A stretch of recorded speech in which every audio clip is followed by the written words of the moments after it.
Welcome into the Gaming Discourse. I'm Tyler Frater alongside Richard Day the Cruz. Good morning. And Chief Engineer Lieutenant Commander Connor Frater. True. It is November 29th, 2021. Follow us on Twitter and Facebook at The Gaming Discourse. Go to our YouTube channel, YouTube/Gaming Discourse, where we post videos. Go check out the Midnight Protocol video, which was the latest video posted to the channel. And the next video is not. The next video is a ways out. It's gonna be a bit, because I will not be here for the next 2 weeks. You guys will be holding down the fort, so... Doing our best. Everybody panic.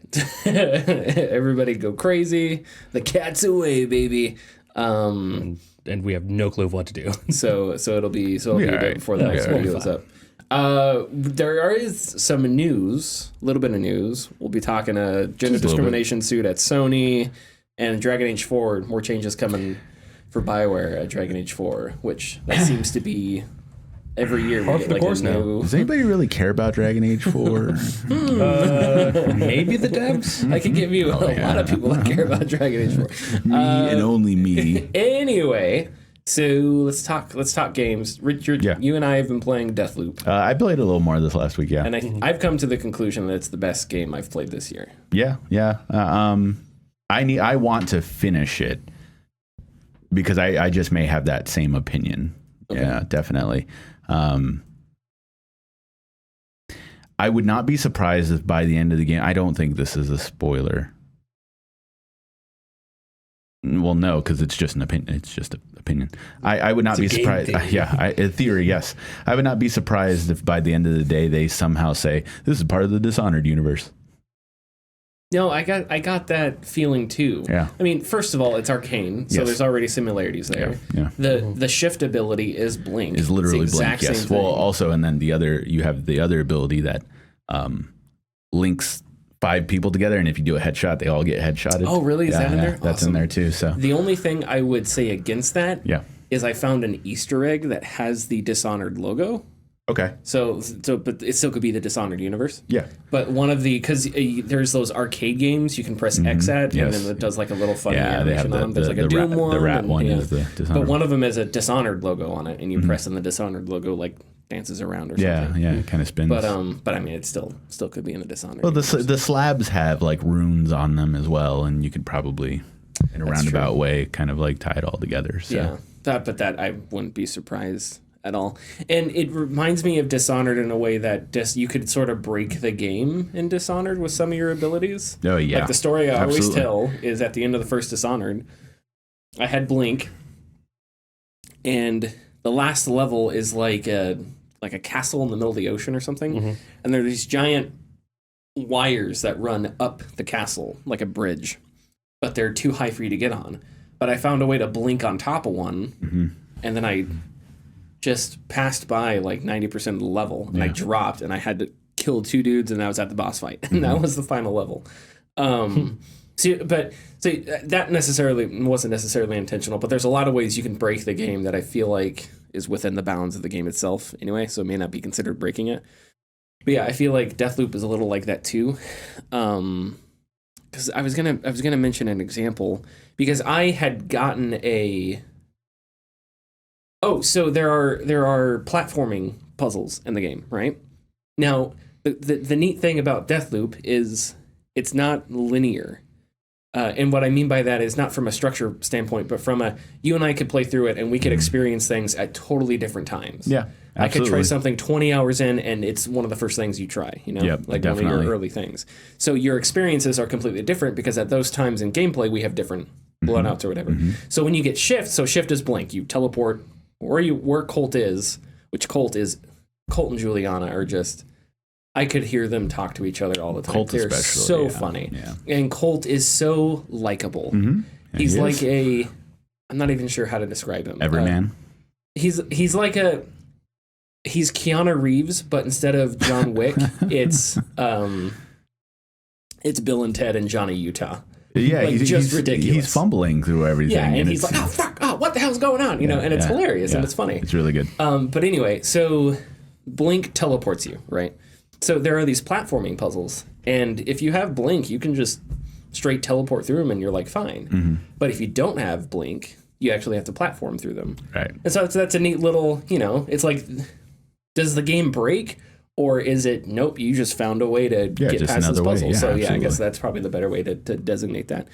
But yeah, I love Deathloop a lot. I think it's innovative because it takes roguelike formula, breaks it down. I like the day system. So when you go to a specific zone of the island, you can stay in that zone for like 8 hours and it's day. Yeah, and as soon as you go to the next zone or a different zone, then it becomes the next portion of that day. And so you have to remember, like, okay, what happens at this part of the day, that part of the day, and then you have to string everything together to eventually hit all your targets. Right, yeah. Gotcha. There is one target that I don't know if I can capture at any other point in time of the day, and I'm trying to figure that out right now. Because knowing who I can attack at what times right now with the knowledge I have, it doesn't add up to where I can get all of them in one day. Oh, so you're missing something. So I'm like, yes, I'm missing something. And the only time you can get this person is in the morning. You can't get them at any other time. Like there, because when you check out which zones you can go to, you'll see a little circle portrait of the person who is inhabiting that area at that time. Sure. And she's only available at a certain time. Oh, well, anyways, I don't know how far you are. It's fine. They're only available at a certain time. And I don't know when I can see them again or lure them, because later on you learn that you can lure everyone somewhere else. Yeah, sure. With you kind of have to. Right. There's only 4 times of the day and there's 8 targets. So, yeah. So far, because there is 8 visionaries. Yeah. Does that include Juliana? That includes Juliana, yes. Okay, yeah. I don't think Cole is a visionary. It kind of seems like he may be a rogue visionary because he's part of the island. I don't want to spoil too much. It's not a huge spoiler because you learn it pretty quickly. Very early, yes. But I'll say this: he's a bit of he switches sides. Yeah. They think he's betrayed them. Is he a visionary? Yeah, I don't know. Yeah, essentially, I can get 6 people in one day. Okay, interesting. At the moment, if I haven't got to the point yet because I still have to figure out several other pieces of the puzzle to get like 2 of them together. So good though. But it's I love that every time you go through, you have the possibility of learning something permanent to bring with you the next time around or the next time around. And then even then, there's also smaller puzzles throughout the world that you can figure out for next time. I know that there's you probably encountered it in one of the zones called Updom. You can there's a the inhabitants, what are they called? Eternalists. Yeah. So because they're living forever. Yeah. The Eternalists, a couple of them are playing jokes on certain people because everyone knows that you can die and you'll just come back the next day. Sure. Yeah. They're playing a joke on other people, and so they have like a smoking station where there's 3 tubes that come to that. Yeah. So you can. There's only one safe tube, but you can mess with the buttons to make any of the other ones safe or not safe. And so there's a way to get, because there's another door in that room with 3 separate codes that you need to get their codes in order to open that door. But it involves killing each one of them. Like you have to go through the day 3 times to like kill each one of them or something like that. So I got to figure out how to do that. Like, there's smaller puzzles that have nothing to do with the main characters, visionaries that deal with like Eternalists, and then even then there is it's really cool. There's a visionary named Charles, and he loves to create games like escape rooms and stuff like that. And so certain times of the day in certain areas, you will find one of his games that you can choose to go through. It's like the Riddler. Yeah, right. Yeah. And I mean, he built it for the Eternalists to have fun, but you can choose to go through it as well. And I don't know what the rewards are. I don't know like what it entails yet, because I'm kind of so focused on trying to do the main thing that I don't want to get sidetracked, I guess. Sure. And I think I've only killed Juliana once. Yeah, she's only attacked me once, and that was scripted. Yeah, that one was scripted. She's come after me 3 more times, and I've died every time. Once I died against her because I was fighting not only her, I was fighting a visionary at the stage. She came after me while I was going after a visionary, and they I got wrapped up in all of it. And then the next time I didn't find, she was chasing after me, but I died because I couldn't make a particular jump, and that was it. I reset the day, so I was like, fuck. Yeah, I really like Deathloop. It, like Prey, it has a lot of really cool, interesting ideas. But unlike Prey, I feel like it's executing all those ideas well. It's definitely more... I don't think Prey did all... Prey had a lot of awesome ideas, a lot of things that were really cool. Mm-hmm. Some things that I wish they would do like a Prey 2 and fix some of the things that weren't great. Yeah, that would be great. But like Deathloop sort of executes all of it. And there's a lot of different vibes going on. So it's a really fun 70s vibe. Retro futuristic, yeah. There's sort of a James Bond thing because it's like these supervillains on an island and you're getting to shootouts with these villains and it plays the it plays like a James Bond soundtrack. Very BioShock. Yeah. It reminds me very much of BioShock. Okay. You have all these crazy people, and again, you're on an isolated island. They're wearing sort masks. of wake up, they're wearing masks. Yeah, so there's all kinds of stuff like that. And the game is just so full of personality. I didn't expect it to be this funny. Like, it is legitimately... Yes. It is legitimately fun. Every time Juliana and Cole speak... it's just fun to hear their back and forth, you know? Especially since Juliana knows everything. Yeah. She knows everything and she's remember everything and she continues to remember everything. And Cole literally knows nothing. And it does to get kind of, it is kind of annoying sometimes when you have stories like that because it's like, well, I do want to know and you're not letting me know and you're making fun of me for not knowing, but how could I know if not, you know? Yeah. But it is fun because, you know, there is a lot of banter, particularly like, you know, have we ever been a thing? No, yes, shut up. And just like, you know, I'm hanging up on you. And so it's a really, really great chemistry between the two actors. Yep. Yeah. I think probably one of the better duos that we've had in a long time. Other than Deathloop, unless there's anything else you want to talk about. No, I mean, I've played a little more Halo Infinite, but... Okay. So I've played a little bit of a lot of different games. I played Days Gone. I really liked the beginning of it. And then I started Deathloop. Deathloop hasn't... And they're both disc-based games, so Deathloop's been in the disc drive and the PS5 ever since. And I got a bunch of games for... I won't talk about them all in length, but I got a bunch of games for the PC that I've been playing. I picked up MechWarrior 5. Oh, wow. So MechWarrior is a... sort of a mech simulator, sort of reminiscent of Elite Dangerous and stuff, where you're somebody who has a spaceship and you run a business. You're a mercenary, and it's in the BattleTech universe, and you fly a ship around a portion of the galaxy, and you go on missions, and you have mechs, and all these mechs are different stats, different weapons. If they get destroyed, you have to repair them. They have all kinds of stuff like that. So you have money going in and money going out. Very reminiscent of like I want to say Free Space is one, Rebel Galaxy Outlaw, Everspace 2, those kinds of games, right? I enjoy it so far. I hear that it hits sort of the combat doesn't get much more complicated than just two mechs shooting at each other from like 10 feet away, which is fun and it looks cool. But anyway, so I want to play more of that. I picked up Hearts of Iron 4. I don't know what I'm doing. Like, they're literally... Connor is going to have to look at my screen like I have somebody looking at a car to figure out, oh, no, you need to open this menu, go to this menu, this button here. That ain't alternative. That's an alternative. There's your problem right there. Like, you literally... So, there's that. Phasmophobia. I thought you already had that one. I do, but something You've been new. playing it. Okay. Yeah. Right. So, Phasmophobia has a new mode, which is a mode that I've wanted called Nightmare Mode.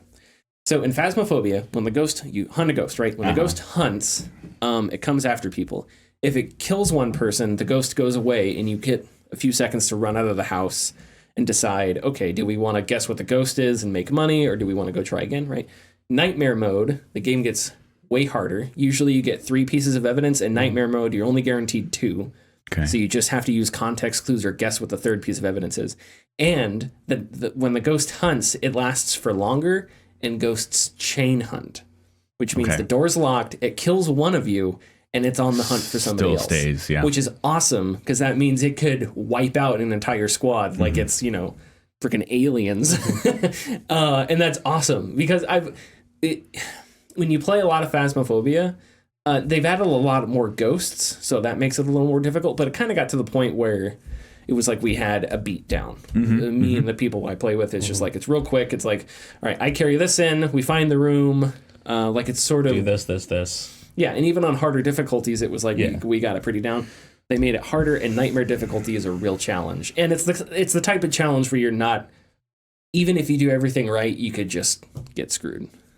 Which is a lot of fun. And there's fake out hunts too. Yeah, there's fake out hunts where everything happens that usually happens during a hunt. The ghost appears, walks at you, and then everything just stops. Yeah. So the ghost just appears or pretends to start prolonged hunting. jump scare, if you will. Cool. Yeah, All right, it's that's really nice. neat. Yeah, and there's also not always hints that the ghost is hunting.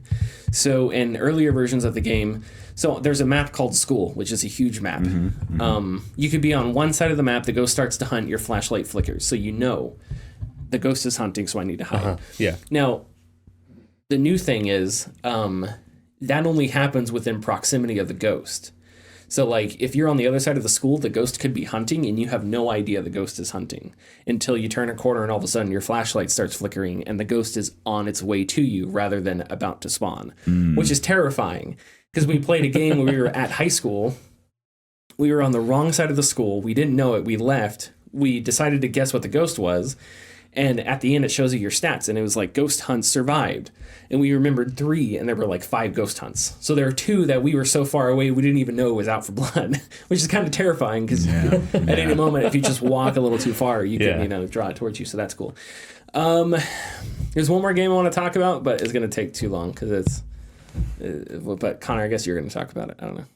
I am? Call to Arms. I don't know if you... Oh, I barely played anything on that. Okay. So there's another game, Call to Arms. It's like Arma, but it's an RTS. It's soldiers, and it's really fun. I'll have to say Digital Army Men. What is that? All I have to say is it's janky. It is very janky. But it's an RTS, but you can control every single soldier individually. So, okay. So yeah, so it's interesting. And you can Another one. Yeah. take control of an individual soldier and actually So it becomes a third-person shooter. Oh, Yeah. okay. Yeah. So, and you can everything on the battlefield. So the version I'm playing is a World War II Eastern Front, Germans, Russians, and you can control everything on the battlefield. So let's say you have 3 riflemen, and there is a tank, and the tank is unoccupied. You can throw those 3 riflemen into the tank, and now you're controlling a tank. And you can drive the tank around. The tank has its inventory. So let's say you driving the tank around, the tank's almost out of fuel, and you find a car, but the car is broken down. You could get out of the tank, take a repair kit from the tank. One of your guys can carry it over to the truck, repair the truck, and all you dudes can get into the truck, and you can drive the truck. Oh, okay. So it's really open-ended, a lot of different stuff. It's it's like Arma, because there's inventories, and you can control dudes individually and stuff like that. It is, but like Arma, also like Arma, it is super janky, but it's fun, because that open-endedness means, like, for example, the mission I'm doing is I'm playing as Soviet recon specialists, and I have to, like, sneak around Germans and sabotage artillery cannons and stuff. So they start out with some machine guns, but I've ambushed German scouts here and there, and I've picked up MG-34s, which is a German light machine gun. So they now all have... So I have a squad of dudes that all have German light machine guns running around, which is fun. And that's just from exploring and picking stuff up. Anyway, so yeah, I've been playing a lot. And I'm about to play nothing for 2 weeks. But anyway, Connor, what are you playing? Well, Hearts of Iron and Call to Arms. Okay. That's about it. Hearts of Iron, I've talked about extensively in the past. I'm glad that you're getting into it. I'm going to try my darnest. Yeah, I just got to help you learn Gotta the game. open up that hood. Yep.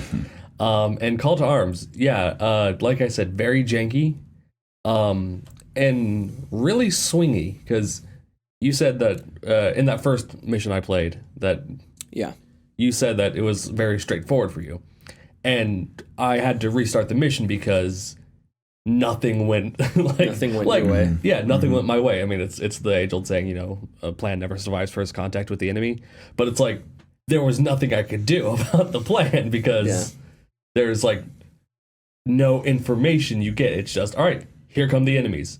Hope for the best. Yeah, sure. And you actually found an anti-tank gun. Yeah. Which you used to great effectiveness until you couldn't use it to great effectiveness. Yeah. But Call to Arms is really cool. And I know there are other games like it. Men of War, I think, is another one that you can control infantry individually.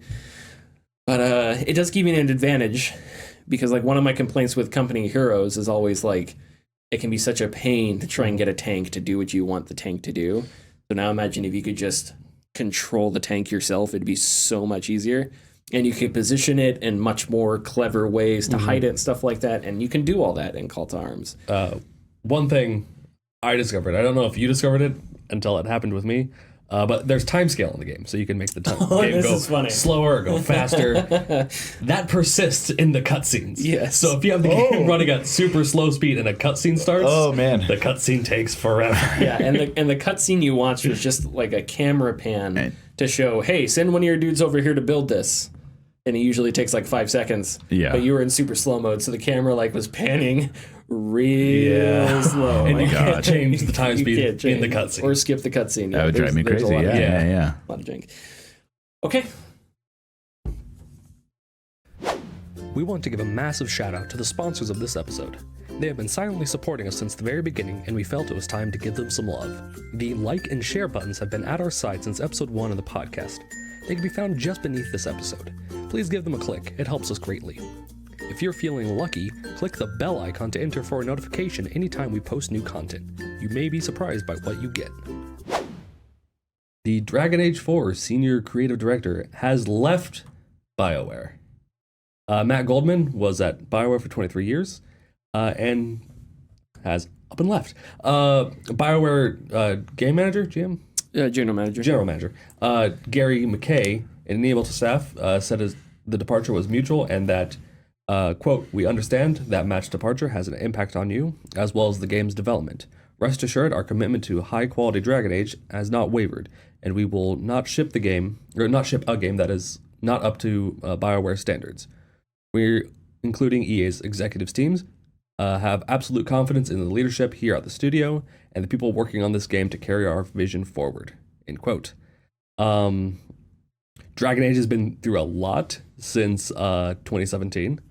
Mike Laidlaw, former Dragon Age director, creative director, has left, and former BioWare GM Casey Hudson and former DA executive producer Mark Dara also left.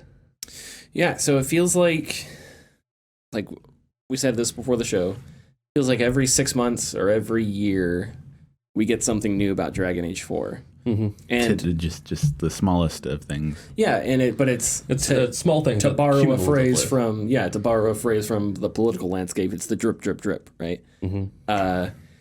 And I don't know, every publicized game trouble, but I can't think off the top of my head of a game that has had this prolonged of a development hell that's also been covered. Because Jason Schreier was writing about this back in 2018. Mm-hmm. So here we are in 2021, and we have another senior creative director leaving. Now, again, how impactful is that? Only the people at BioWare can decide that or know that for sure.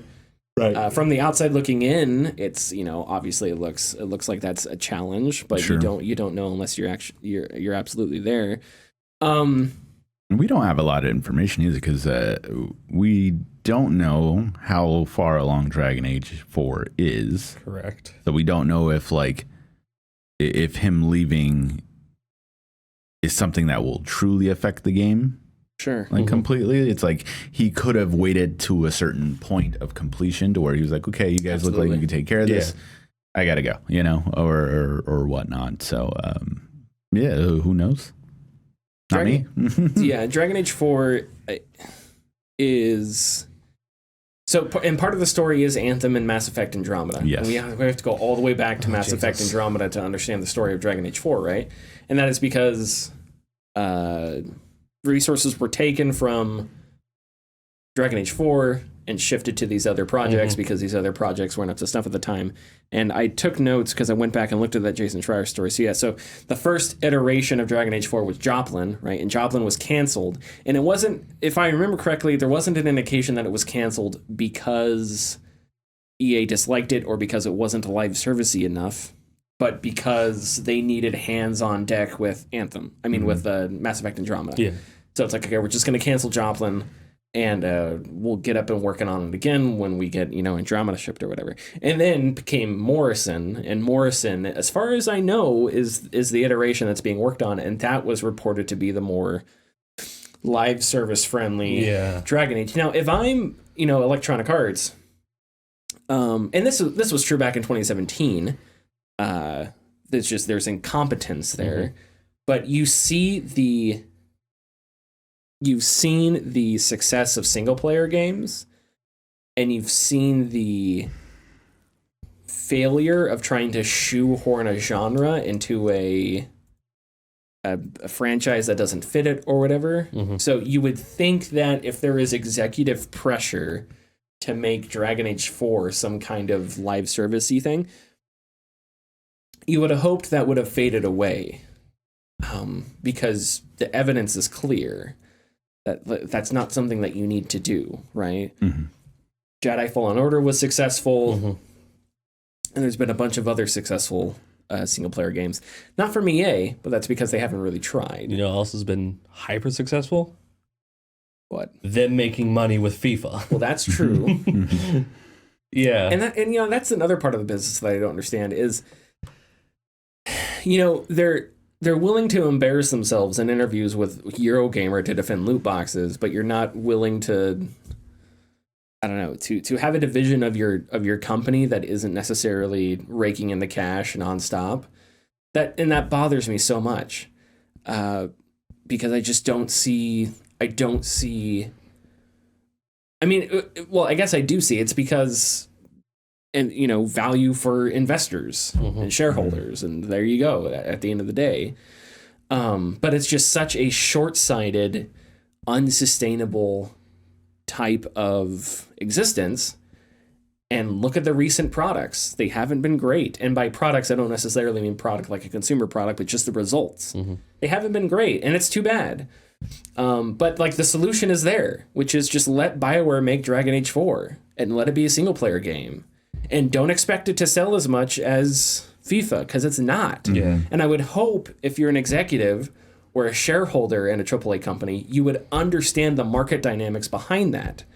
Because not every human being on the planet knows what Dragon Age is. Half the planet, 90% of it, if you don't count America, knows what soccer is and is going to play a soccer video game. So there's different markets there. So don't expect all these other games to make the same amount of money. Anyway, these are things we've said before. Rehashing old topics. But Dragon Age 4 is going to be really interesting when it releases, because we have all this. We know what's gone on behind the scenes. A lot of the stuff, not everything, obviously. And if it releases and it's bad, unlike other games where it's like, what happened here? I think we can look at the systemic problems that would lead to that. And it's, look, I don't know why you decided to do Anthem, Electronic Arts, but that was part of the reason that Dragon Age 4 just failed, if it did, right? Yeah. And you could point the finger and say, look, your poor decisions with Anthem led to this game failing right now. And your poor decisions with Mass Effect Andromeda led to this situation right now. This is what we talk about of unsustainability and short-sighted thinking playing out in reality.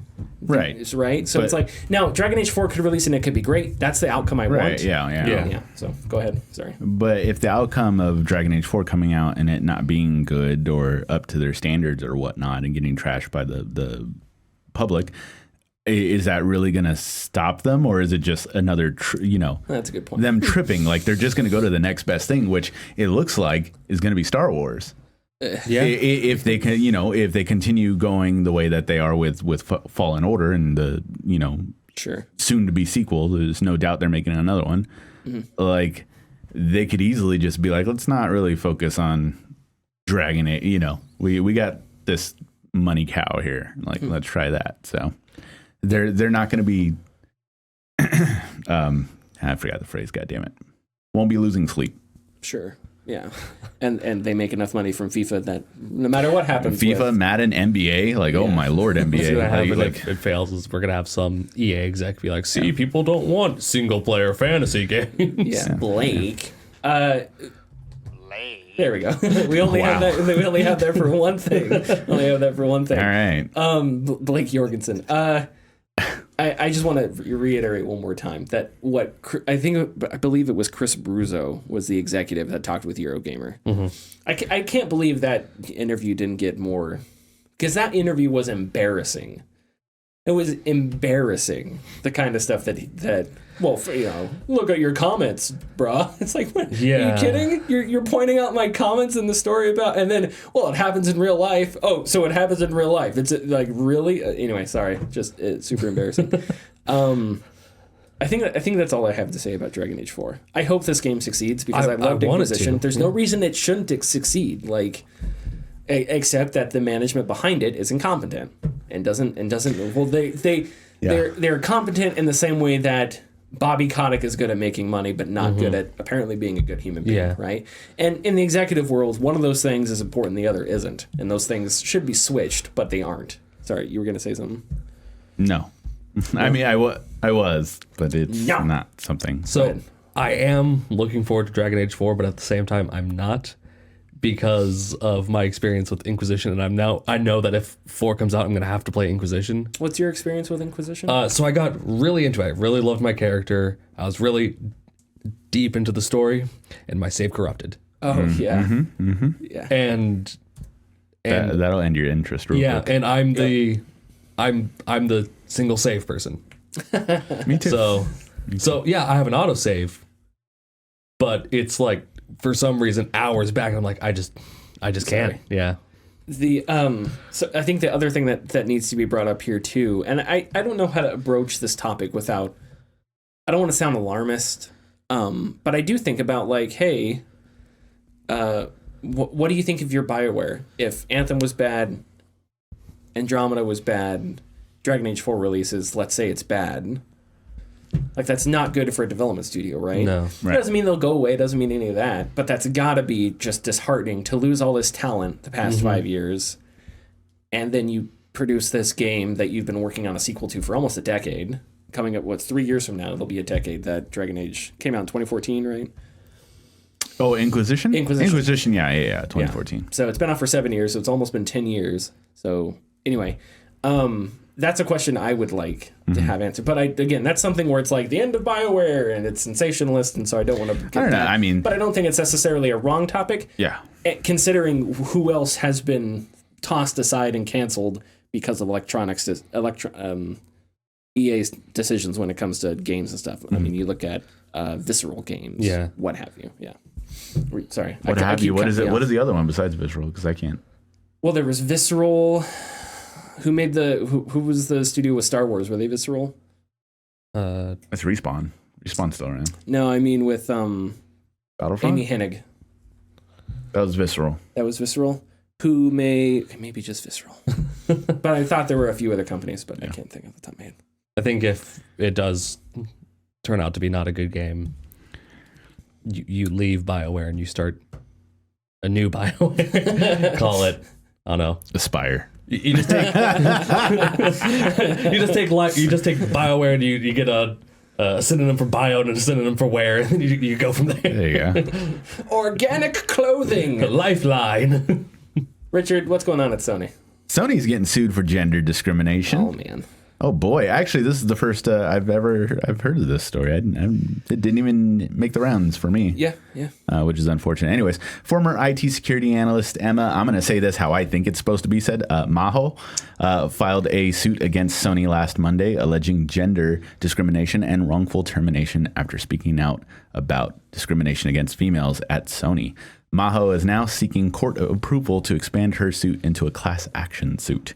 The suit alleges that Sony violates the U.S. Equal Pay Act, saying, quote, Sony discriminates against female employees, including those who are female and those who identify as female, in compensation and promotion, and subjects them to work a culture predominated by men. Maho says she was passed over for promotions, ignored by a manager who only responded to men, and was terminated after filing a gender bias complaint. In her suit, Maho says that Sony says she was terminated after the closure of an internal department, but says she wasn't a part of that department. So, that's a lot of he said, she said. I mean, sure, but would it be surprising? I would not be surprised. No. And that's the thing, right?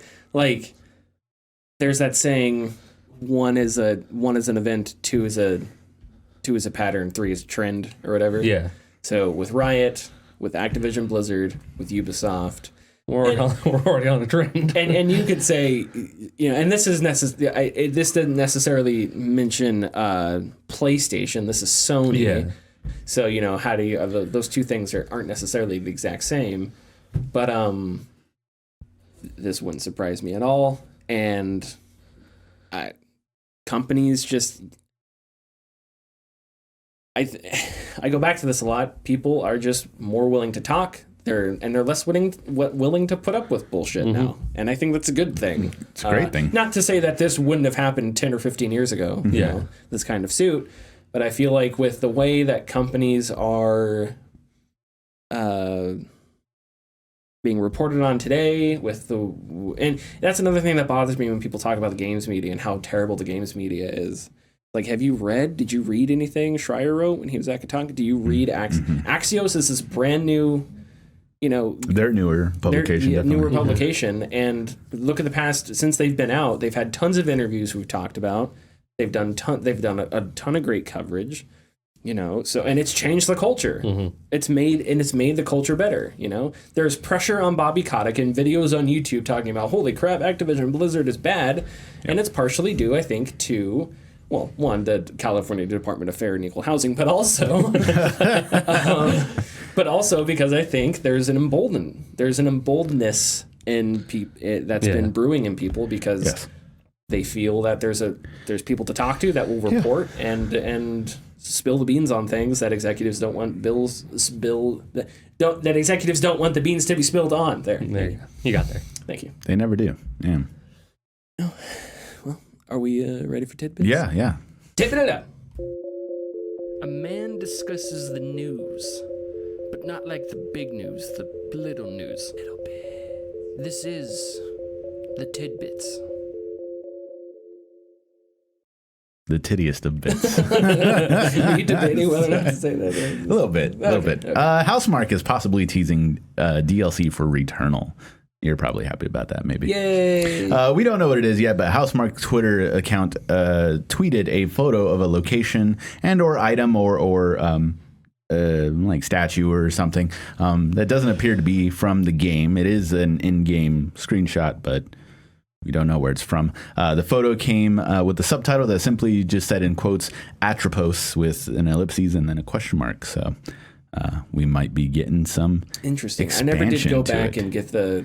So there's a post-game thing. There's a third act, yeah. I never went back and completed the third act. I didn't either. I had a lot of fun with Returnal, but I just reached that point where I was like, I think I can lay it to rest. Yeah.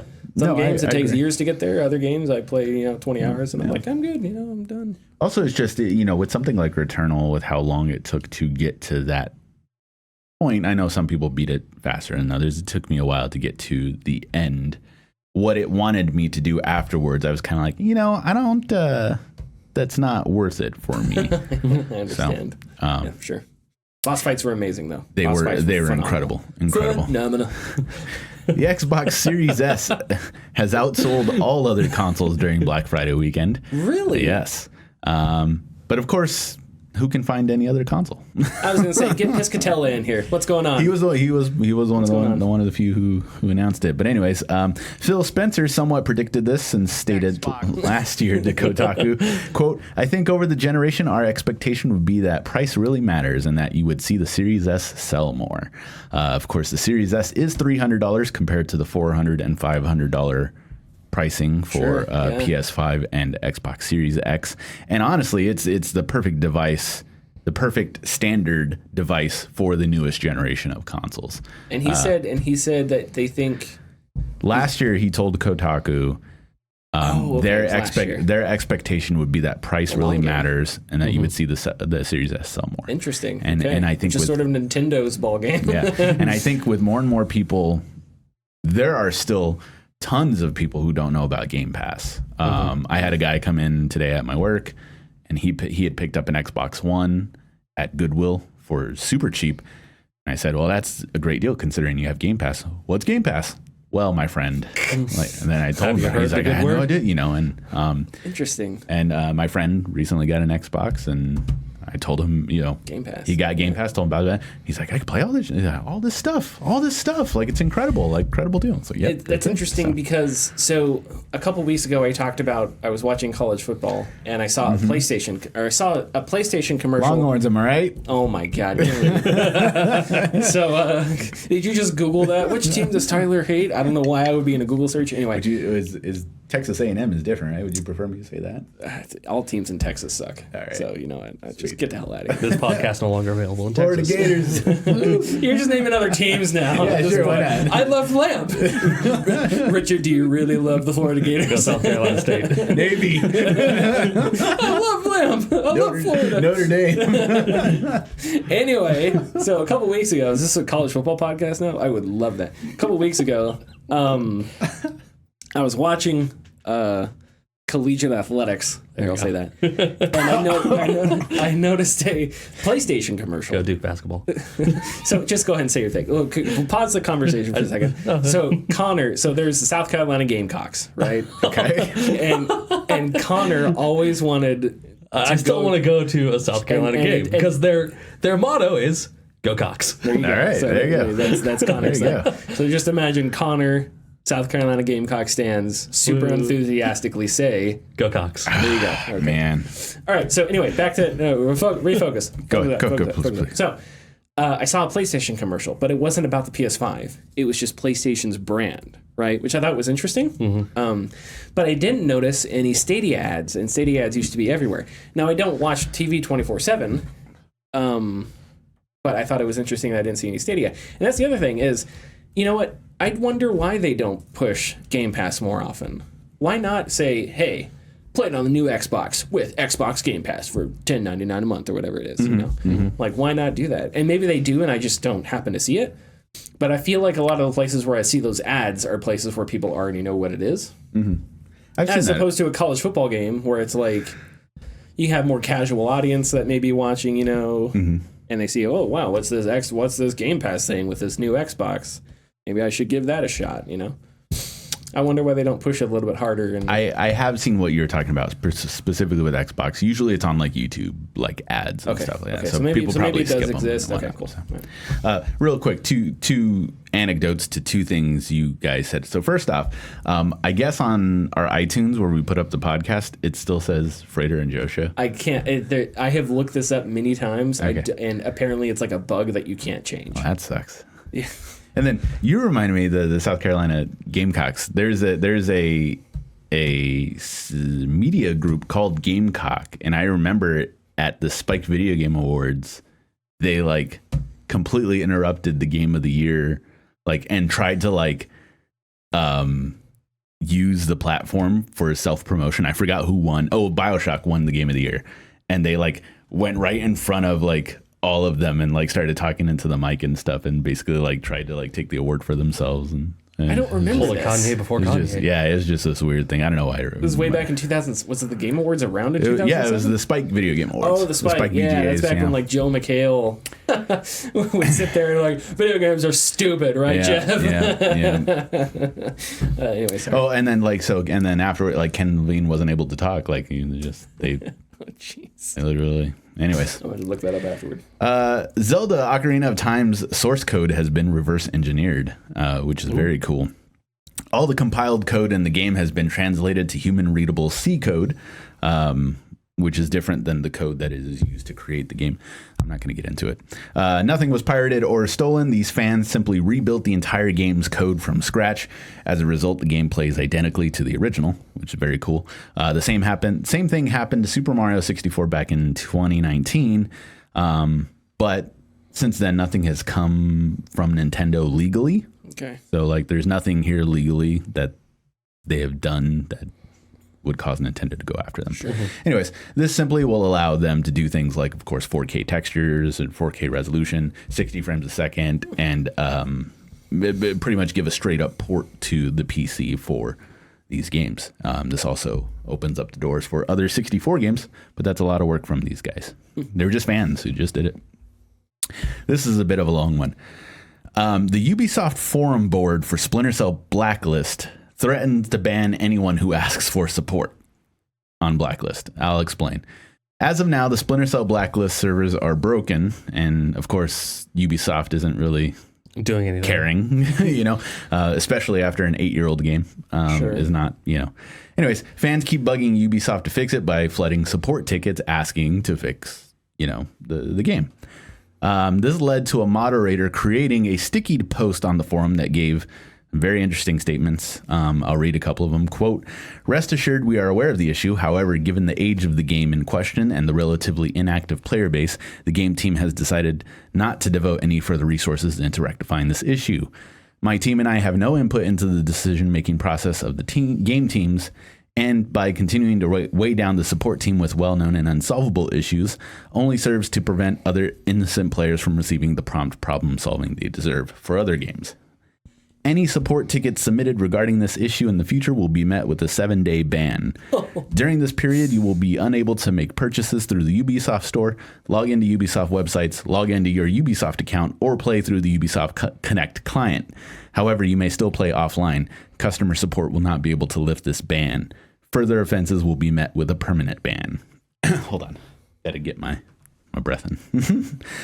All of this is incredibly blunt. But apparently there's a reason for this. Ubisoft has come out and stated that the post was made by an imposter and has now been removed. However, there is still no update for the server problem on Blacklist. An imposter? They're bullshitting. An imposter went and made themselves a mod somehow, and I don't know, and just made this post. Whatever, Ubisoft. Just make a new Splinter Cell.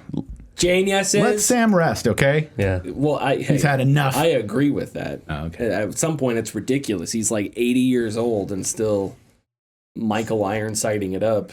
And the whole Blacklist set the stage for a new Splinter Cell. Doesn't matter. Do you have more tidbits? No, that's it. That was the final tidbit. Oh, you have a tidbit. I have one. Oh, okay.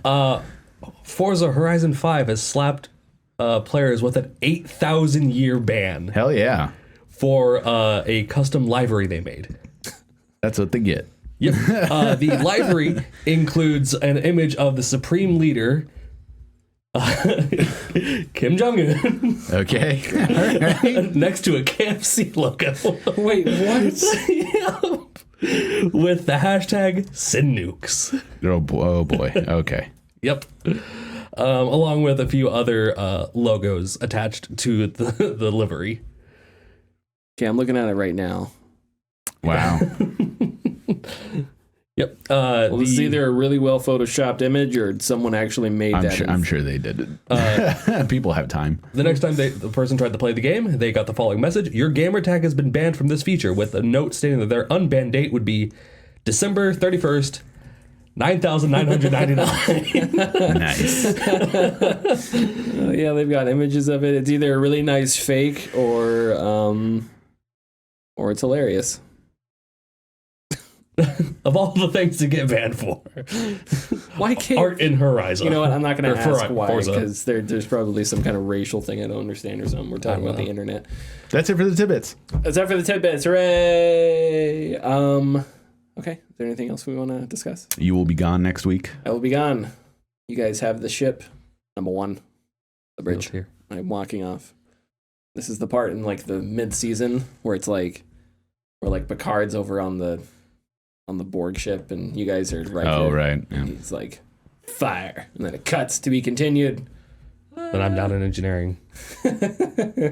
Just vibing to some music. Giving it all I've got. No idea what's going on. Follow us on Twitter and Facebook at The Gaming Discourse. Go to YouTube channel, YouTube/Gaming Discourse. Go check out the Midnight Protocol video and subscribe, assault battery the like button. Wow. And we will see you next week. Bye.